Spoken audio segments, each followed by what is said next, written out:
C'est parti pour la vidéo gear. Putain, imaginez les gars, ça fait littéralement 10 mois que je suis parti de la France pour la Nouvelle-Zélande. Et écoutez-moi, je suis parti de base avec des bagages pleins de ouf. Mais quand je dis rempli, c'est genre pile assez pour ramener des petites babioles, mais pas plus quoi. En vrai, c'est exactement ce que j'ai fait pour la première partie du voyage et j'ai ramené 2-3 petits trucs sympas, mais ça allait quoi. Un petit tiki par-ci, une petite coquille de pawa par-là. Jusque-là, vous allez me dire, ça va. Un deuxième tiki par-ci, d'autres coquilles par-là. Ça va encore en vrai. Un troisième tiki par-ci, une Nintendo Switch de par-là. Bon là, j'avoue, ça commençait à être un peu chaud. Mais c'est là que ça devient marrant. Au quatrième tiki par-ci, un Sony A7C2, un Sony A7C2 et un 24 mm par-là. Bon, vous l'avez compris, là, je suis un peu dans la merde niveau place pour retourner en France dans mes bagages, quoi. Mais aujourd'hui, je vais faire ma vidéo gear pour une raison bien précise et vous allez très vite la comprendre. C'est parti pour la vidéo gear. Pour faire cette petite présentation de mon patrimoine, on va le faire apparaître dans 3, 2, 1. Et ben voilà. Bon, je commence par quoi? Je pense que je vais déjà commencer par enlever ce qui me paraît plus logique et ce qui est le plus indispensable selon moi. Un ordinateur. Voilà, ça c'est mon ordi. Je l'ai depuis que j'ai eu mon bac. Ça fait longtemps, hein. Ça fait 2017. Je l'ai depuis 8 ans, quoi. Quelle invention. Non, en vrai, il marche toujours super bien. J'aimerais bien le changer parce que les nouveaux Mac avec la puce M4, ça a l'air d'être un truc de ouf. Surtout pour monter, depuis que j'ai changé de caméra, je filme en 4K. Et c'est un enfer vu que mon ordi, il rame comme un fou. Mais bon, bref, voilà. Ordi indispensable pour pouvoir travailler, trouver des jobs. Je sais pas comment faire sans perso. Ça, c'était le disque dur avec lequel je suis parti. Vu que j'ai trouvé un taf dans la création de contenu un peu et dans la com directement, j'ai acheté un deuxième disque dur. Je l'ai rempli aussi. Là, demain, je dois aller en acheter un deuxième. C'est quand même fou, hein, parce que après, en France, quand je travaillais dans la com, j'avais toujours des disques durs externes, des clouds, des choses pour stocker les datas, quoi. Du coup, lui, je l'avais depuis le début de mes études. Donc, qu'il a aussi 8 ans, comme le Mac. Mais ce nouveau ici, je l'ai rempli en 6 mois, quoi. J'avais jamais rempli un disque dur, un terrain entier aussi vite. Mais bon, va falloir s'habituer, on dirait, parce que je vais faire 2 fois plus dans 3 semaines. Bref. Ça, c'était ma base pour pouvoir travailler. Et quand je suis parti en Nouvelle-Zélande, j'ai aussi investi dans une caméra. Il faut savoir qu'avant la Nouvelle-Zélande, je prenais déjà beaucoup de photos avec un Olympus EM Mark X. Non, EM10 Mark II, ouais, c'est ça.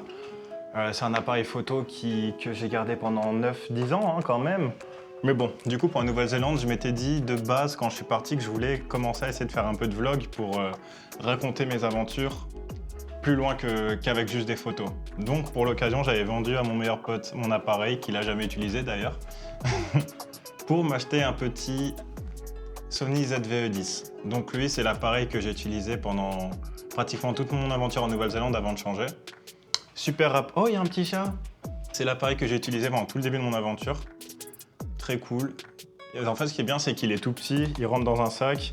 Et c'est ce que je voulais en fait. Vu que j'aime pas trop me montrer, je me cache derrière mon appareil déjà pour prendre des photos, je me suis dit que pour le vlog, il fallait un truc un peu confortable, un peu petit, facile à utiliser. Bref, appareil parfait. Mais vu que pour la photo, l'objectif de base, il m'allait pas trop de ouf, j'ai investi dans un 50 mm 1.8. C'est l'appareil vraiment de base pour commencer à faire de la photo cool.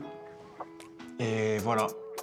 Faut savoir qu'avec mon Olympus, j'avais jamais trop investi dans les objectifs parce que, en fait, de 1, je m'y connaissais pas trop, et de 2, je l'avais acheté avec un objectif qui faisait à peu près tout, quoi.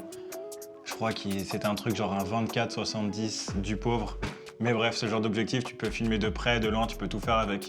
Sauf qu'en fait, pour mon premier appareil, que j'allais acheter moi-même dans ma phase d'homme adulte, je voulais un appareil avec une focale fixe, parce que j'aime bien les focales fixes. J'aime bien en fait avoir des contraintes, parce que je trouve que les contraintes, c'est ce qui te pousse à être créatif en fait. Et avoir un objectif qui peut tout faire, bah ça t'amène à rien en fait. Voilà, c'est mon point de vue perso, mais voilà. Donc, 50 mm, c'est avec lui que j'ai commencé à travailler quand je prenais des photos de bijoux.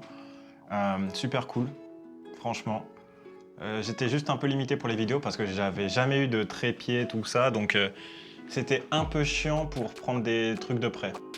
D'où mon investissement dans ce trépied-là qui est en face de moi, parce que j'avais besoin de quelque chose pour faire des plans fixes et un peu plus professionnels, quoi. Je vous présenterai la diff dans ma prochaine vidéo, vu que j'aurai commencé à retaffer là-bas. Mais ouais, en fait, je faisais des plans déjà quali, mais j'étais pas très bon color grading à ce moment-là, et je bougeais avec mes bras. Là, maintenant, j'aurai plus de soucis normalement. On verra. Ensuite, comme je vous l'ai dit, j'avais des problèmes pour bouger et tout. Et surtout pour les vlogs, je commençais un peu à être limité niveau caméra. Genre, je devais toujours faire des installations, genre mettre des piles de livres, quelque chose pour poser ma caméra correctement. Et c'était chiant, quoi. Donc, mon premier trépied. Qu'est-ce qu'il y a de bien avec ce trépied? C'est que c'est un trépied PGY Tech. Je mettrai les refs en commentaire en description. Trépied très simple qui se pose tranquillement, mais il a une spécificité de ouf.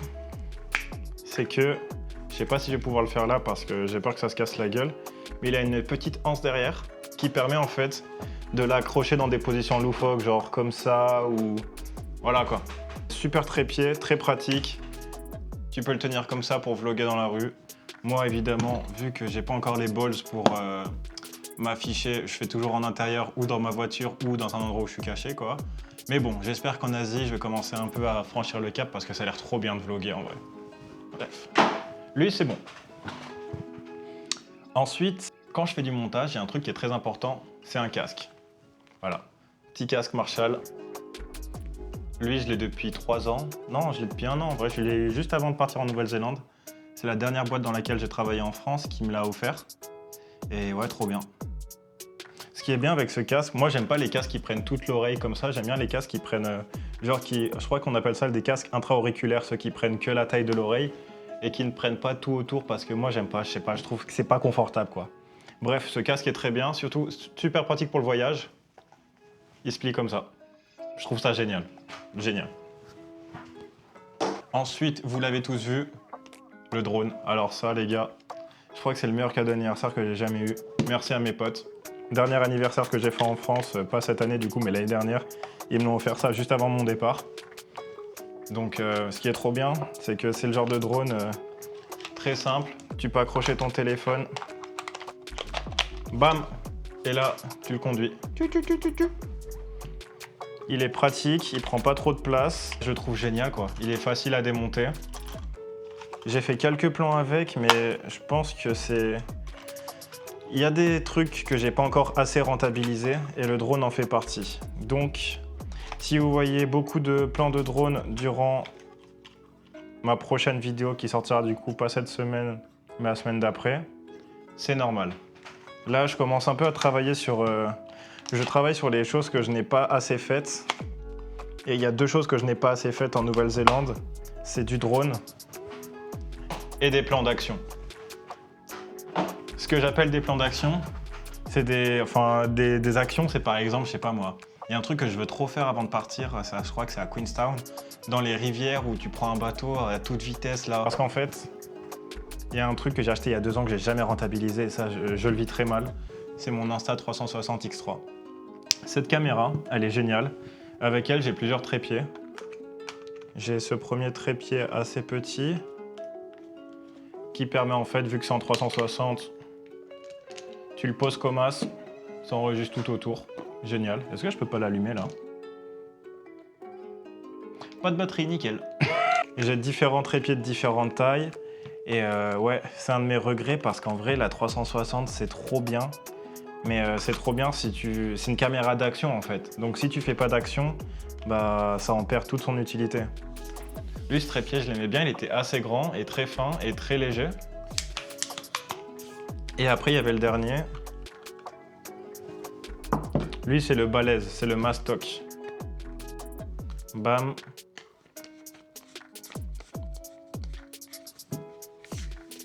Regardez-moi cette taille.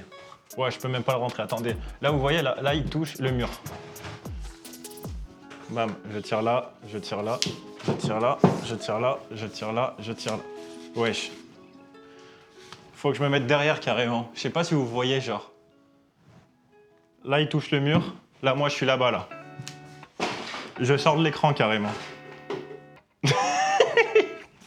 Pour l'instant, c'est ma plus grosse déception. pas forcément en termes de qualité, même si en vrai en qualité je m'attendais à mieux, mais en fait j'ai pas réfléchi dans le sens où c'est... Certes elle fait de la 4K, mais elle fait de la 4K sur 360, pas juste en face de toi quoi. Du coup c'est pas de la vraie 4K et... Bref, je m'y connaissais pas trop à ce moment-là, je savais pas trop. Et bref, en fait ce qui fait que je l'ai pas rentabilisé, c'est surtout que à ce moment-là, quand je l'ai acheté, j'avais pas encore prévu que j'allais partir en Nouvelle-Zélande et je faisais beaucoup plus de... À cette époque-là, je faisais beaucoup de ski et de snow, quoi. Genre, chaque hiver, j'y allais en moyenne 60 fois par hiver, quoi, vu que je viens de Grenoble. Mais là, du coup, vu qu'il y a eu un concours de circonstances qui a fait que pour mes études, j'ai dû partir à Lyon. Ensuite, je suis parti en Nouvelle-Zélande. Je m'étais dit, en Nouvelle-Zélande, je vais la rentabiliser. D'ailleurs, là, aujourd'hui, là, je suis en train de faire cette vidéo gear. Mais de base, ce que j'avais prévu, c'était d'aller skier. Là, on est dans une petite ville qui s'appelle Oakune, à 3 heures de Wellington environ. Et je devais skier aujourd'hui, sauf que il faisait pas beau. Et on a crevé un pneu. Et on a eu la flemme. Enfin bref, plein d'excuses qui ont fait qu'on n'est pas allé skier, que ça fait 2 ans que j'ai pas skié et ça commence à m'énerver. Mais bref, du coup, 2 ans que j'ai pas rentabilisé ma cam et ça m'énerve aussi. Du coup, si vous commencez à avoir des plans 360 les prochaines semaines, c'est normal. Voilà. Donc 360 c'est fait, les trépieds c'est fait. Et enfin, les DJI Mac 2. Alors ça, super micro. Il y en a un qui est caché là sous mon suite pour enregistrer. Il est sous mes affaires et vous entendez super bien. Le deuxième, il est là. Et le troisième, il est en face de moi. Là, attendez, je vais prendre une vidéo. Bon. Faut que je zoome un peu. Là, vous voyez, là, ça, c'est le truc pour enregistrer. Branché avec le fil, tac, tac, tac. Et voilà. Là, quand je parle. Et oh, vous voyez la courbe bouger. Voilà, c'est super cool. Et ouais, cette caméra, ce micro, vraiment, c'est quelque chose. Genre, trop pratique, ça enregistre de super loin. Quand on fait des interviews pour notre taf, c'est qualité de son exceptionnelle. Et ça a changé ma vie, en fait. Parce qu'en vrai, le plus important quand tu enregistres des choses, c'est pas l'image. Genre, ton image, elle peut être la plus dégueulasse du monde. Tant que la personne est intéressante et surtout que tu as un bon audio, le reste, tu t'en fous, quoi. Enfin, c'est pas que tu t'en fous, mais l'auditeur, il arrivera à écouter. Et c'est le plus important qu'il arrive à écouter, surtout pour des choses vraiment professionnelles. Voilà. Du coup, les micros, bam. Et enfin, il me reste mes filtres ND. Donc, il y en a un qui est sur ma caméra. Celui qui est sur la caméra, c'est un filtre mist, si je me souviens bien. C'est comme s'il y avait plein de petites paillettes dessus, c'est trop mignon. Et en fait, ça sert à diffuser la lumière. Donc moi, je l'aime beaucoup. Je crois qu'il est tout le temps fixé sur ma caméra. Parce qu'en fait, depuis que j'ai changé de caméra et acheté un vrai objectif qui coûte cher, ce qui se passe, c'est que j'ai trop peur de rayer le verre. Du coup, en fait, j'ai pris ce filtre ND. Je voulais à tout prix mettre un filtre ND dessus. Comme ça, je me dis que si un jour je fais une connerie et que ça rayera en premier, du coup, l'objectif. Enfin, pas l'objectif, du coup, mais le filtre, quoi. Enfin bref, vous m'avez compris. Et voilà, au moins, ça protège le verre, en gros. Donc ce qui est cool, c'est qu'il diffuse la lumière et vu que là je prépare mon gear pour partir en Asie, il y a un truc que j'ai toujours rêvé de faire, c'est de la photo de nuit. Voilà, c'est le kiff que j'ai appris en Nouvelle-Zélande. De base, je savais pas que j'adorais ça, mais là en Nouvelle-Zélande, ce que je fais, c'est qu'il y a plein de nuits où je vais juste photographier le ciel. Voilà. D'où le trépied, parce qu'en fait, ce qui se passait, c'est qu'avant, j'avais mon petit trépied comme ça, là, celui-là. Je le posais sur le capot de ma voiture comme ça. Voilà, le truc tourné vers le haut comme ça, et quand je dis vers le haut, c'est vraiment genre, vous voyez l'angle, ça part comme ça, quoi. Et je photographiais les étoiles comme ça. Parce que du coup, pour photographier les étoiles, pour ceux qui s'y connaissent pas, faut rester dans la même position sans bouger pendant, allez, 5 à 10 secondes. Du coup, tu peux pas le faire à main levée, enfin, c'est très compliqué. Donc, j'étais obligé de le poser sur le capot de ma voiture, et c'était assez pas pratique, comme vous pouvez l'imaginer. Et le pire, c'était à Tekapo. Genre, à Tekapo, il y avait un soir où il y avait eu des aurores boréales. Du coup, sur le groupe... on avait un groupe avec tous les gens qui habitaient à Tekapo, il y a des gens, ils écrivent « Ouais, aurore boréale et tout !» Trop content.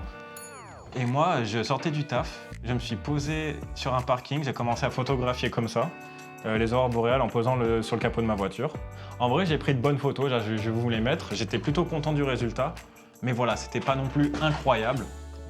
Et ce qui s'était passé après, c'est que je m'étais dit, vas-y, je vais rentrer là où on habitait à cet endroit-là, à Tekapo. Et je suis monté dans la cuisine parce que notre cuisine était un peu en hauteur. Et j'ai dû faire une installation, les gars, genre sur la rambarde de la cuisine qui donnait sur l'extérieur. J'ai dû prendre du fil, accrocher les pieds. Genre là la rambarde, elle passait comme ça. Et genre, ma caméra était posée comme ça. C'est-à-dire qu'en fait, là, ma caméra, en plus, elle était... À l'époque, c'était encore le ZVE10, donc il était pas très lourd. Mais voilà, quoi, il était comme ça. J'essayais de faire en sorte que ça bouge pas. Et je photographiais les étoiles comme ça. Et moi, j'étais genre... Je savais que ça devait pas bouger, du coup, je mettais ma main comme ça au cas où ça tombait. Enfin bref. Je vais vous mettre le résultat parce que les photos, je suis assez fier. Mais ouais, tout ça pour dire que c'était un enfer à tourner. Mais je suis content du résultat. Mais ouais, je me suis dit qu'en vrai, j'aime beaucoup les photos de nuit. Depuis que je suis en Nouvelle-Zélande, j'adore prendre des photos de nuit. Et maintenant, vu qu'après la Nouvelle-Zélande, on va partir en Asie quelques mois, je veux en Asie prendre de belles photos de nuit et je voulais le faire bien avec un trépied. Et surtout, je voulais acheter un trépied avant de partir de la Nouvelle-Zélande parce que j'aimerais bien retourner sur les spots où je voyais bien les étoiles à Tekapo et en reprendre. Voilà. D'ailleurs, si quelqu'un va à Tekapo, c'est cool. Youtubeur en carton. Non, en vrai, c'est trop bien cet endroit pour voir les étoiles, je vous le conseille de ouf. Même en vrai, globalement, toute la Nouvelle-Zélande, j'ai vu d'aussi belles étoiles à Tekapo que j'en ai vu à Coromandel. Donc en vrai, cet endroit est ouf pour ça. En vrai. Bref, j'ai un peu changé de sujet. Là, je parlais de mon filtre mist. Du coup, c'est le premier filtre ND qui est sur ma caméra. Non, premier filtre mist, du coup. Et lui, c'est mon filtre ND. Du coup, lui, le filtre mist, j'utilise plus la nuit pour photographier, faire de la photographie de rue la nuit. Bon, après, en Nouvelle-Zélande, je vous montre pas la rue de nuit, ça n'existe pas. Tout le monde dort à 19h ici. Mais voilà, pour mon prochain voyage en Asie, ça va très bien me servir pour prendre la photo de nuit. Et pour la photo et vidéo de jour, filtre ND. Je sais pas si vous le voyez là, mais peut-être un peu plus au soleil. Là, genre là, c'est complètement nuit. Et là, quand je le tourne, la lumière rentre. Filtre ND, super pratique pour... en fait, c'est littéralement une lunette de soleil pour ton objectif. J'espère qu'il n'y aura pas trop de professionnels qui vont voir cette vidéo parce que vraiment, j'utilise des termes nuls, hein, mais bon, j'ai 9 mois d'expérience. Voilà. Et enfin, on va finir par le meilleur, ma caméra. Vous avez sûrement peut-être déjà vu ma vidéo sur mon Sony A7C II. Je suis amoureux d'elle. Genre, je l'embrasse au moins une fois par semaine, je vous le dis, j'avoue. C'est waouh. Elle représente 2 mois de travail acharné dans un endroit que j'ai détesté en Nouvelle-Zélande.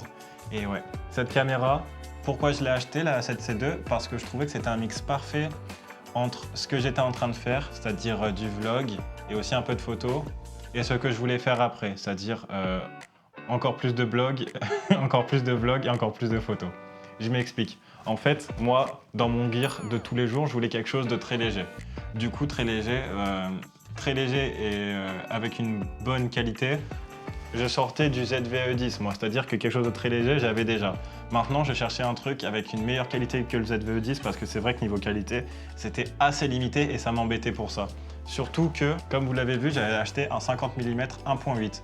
Sauf que quand je l'avais acheté, j'avais la petite idée que lui, il allait pas forcément faire long feu parce que je m'étais dit, je vais commencer avec ça et si ça me plaît vraiment, j'achèterai l'objectif de mes rêves.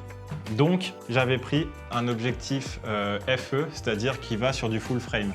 Genre lui, c'est un sensor APS-C pour ceux qui s'y connaissent, donc c'est comment on dit un sensor en français déjà? C'est un sensor APS-C, du coup ça veut dire un capteur, voilà, un capteur qui est plus petit, tandis que la 7C2 c'est un capteur full frame. Et moi j'avais acheté un objectif full frame dans l'objectif de me dire que quand je changerai d'appareil, j'achèterai un full frame et je pourrais du coup le mettre directement sur ma nouvelle caméra. Sachant qu'à ce moment-là, je savais pas trop si j'allais continuer full photo. Si j'allais continuer full photo, j'aurais acheté un A7R5. Ou sinon, si j'allais être plus vidéo, je serais passé sur un FX quelque chose, un FX3 ou un machin chouette. Mais du coup, en fin de compte, je me suis dit que je suis encore un gros débutant et j'aime faire des deux, mais il faut quand même de la meilleure qualité pour les tafs que j'ai. Donc j'ai choisi la 7C2. Et surtout, ce qui est bien, c'est qu'il est ultra compact. Et en fait, ce qui est bien avec cet appareil, c'est que tu peux tout faire, quoi. Pour l'instant, il m'a jamais déçu parce que il est un peu plus gros que le ZVE10, mais pas non plus de ouf. Il me permet de faire photo et vidéo, les deux avec de la bonne qualité. Bon, niveau vidéo, il est moins bon en bonne lumière que la série FX, moins de mégapixels que le A7R5 pour de la photo, mais je trouve que c'est l'entre-deux parfait en fait. Et du coup, je l'ai pris avec un 24 mm f1.4. Lui, pourquoi je l'ai choisi? Parce que, déjà, là, comme je vous l'ai dit, je fais beaucoup d'astrophotographie. Je trouve la dimension parfaite pour faire ça. Surtout que c'est un f1.4, donc c'est-à-dire que niveau basse lumière, c'est incroyable.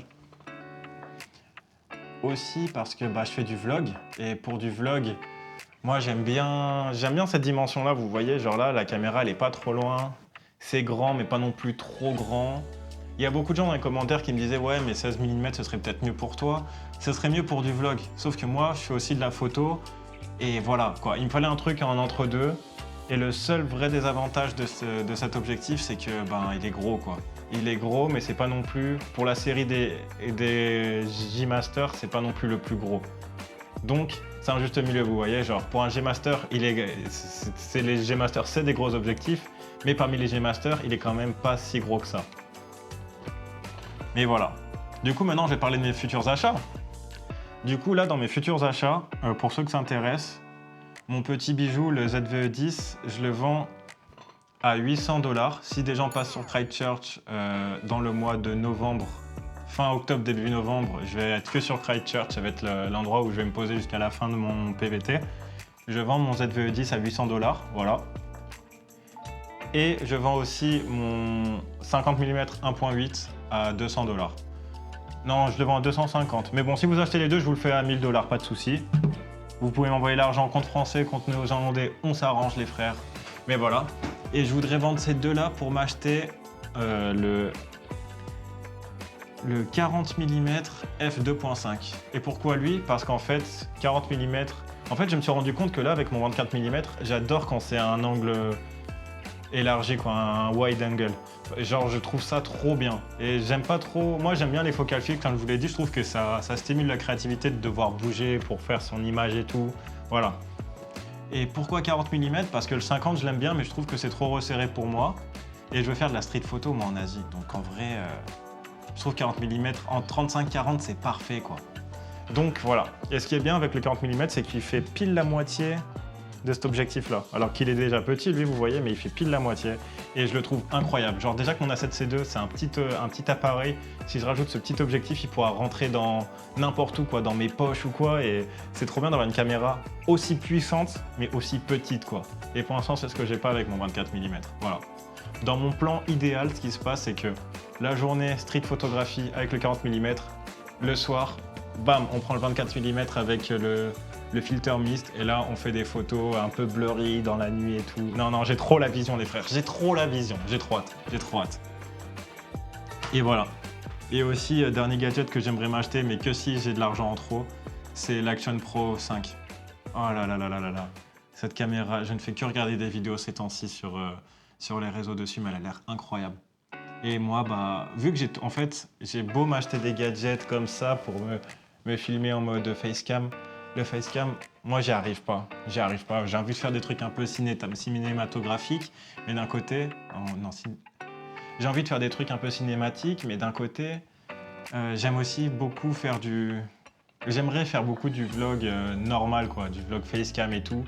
Et ouais, non, j'admire trop les gens qui arrivent à le faire avec des grosses caméras. Moi, j'arrive pas, je trouve que c'est trop voyant.